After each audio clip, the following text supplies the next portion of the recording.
the visual pictures of that fire and comparing that to the derailment in East Palestine are eerily similar. East Palestine resident Jenna Harris noticed the similarities between the train derailment fire here and the Richmond, Indiana recycling plant fire immediately. And I feel for those people and those families there, because they're going to be in the same situations that we are all in East Palestine. And that is not okay. We constantly are living in we are living in a state of fear. Harris and her family have been living in hotels since the derailment happened in early February. While they weren't part of the initial evacuation group, days later their well tested positive for hazardous chemicals. In Richmond last Tuesday, a massive fire started around 2:30 that afternoon at a plastic storage facility. By 4, local officials have issued a half-mile evacuation order from the site. Richmond resident Kim Gard's home is within the evacuation zone. She describes the smoke she saw billowing from the plant. So we went to look out the window from the 6th floor, and oh my goodness, it was just like, it looked like it went up to heaven. I mean, it was so much black smoke. The mandatory evacuation in East Palestine did not happen until about 48 hours after the derailment.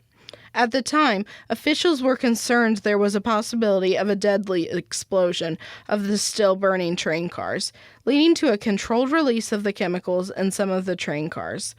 When the time came, the blaze erupted into the sky, creating a plume cloud. East Palestine residents reported headaches, coughs, and irritation from the chemicals at the time. Now in Indiana, Dr. Iden at Reed Hospital in Richmond told First News it is too early to tell what long-term effects the plume from the plant fire may have. But right now... But we have not seen in our emergency departments a significant increase in any of the concerning symptoms. Dr. Iden said the Reed Emergency Department has only seen 8 patients come into the ER with symptoms. He says there is no way to tell if the symptoms are from the plume. Our sister station in Dayton reports the EPA started doing tests on the air quality on Thursday. You know, it's going to be a concern. We don't have the answers, and I know people are frustrated. But I also appreciate that they're taking the time to figure out what the answers are to give the right answers. Harris says her experience has opened her eyes to the other disasters in the United States. But I feel like this situation that we went through in East Palestine has really opened my eyes to a lot of our emergency management systems are broken. The Richmond fire officially stopped burning Friday, almost 3 days after it started. Harris encouraged Richmond residents to advocate for themselves as they face the long-term consequences of this fire. I could not feel more compassion for those in Indiana that are dealing with the evacuation in this fire. I mean, there are so many similarities, and I hope that they can get the help that they need.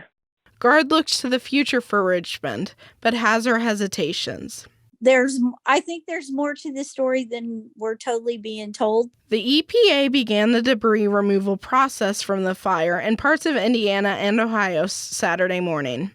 Here at home, Norfolk Southern finished the excavation of contaminated soil and replaced its south track on Saturday. Work now begins on the north track. Though progress has been made, East Palestine residents still have a long road to recovery.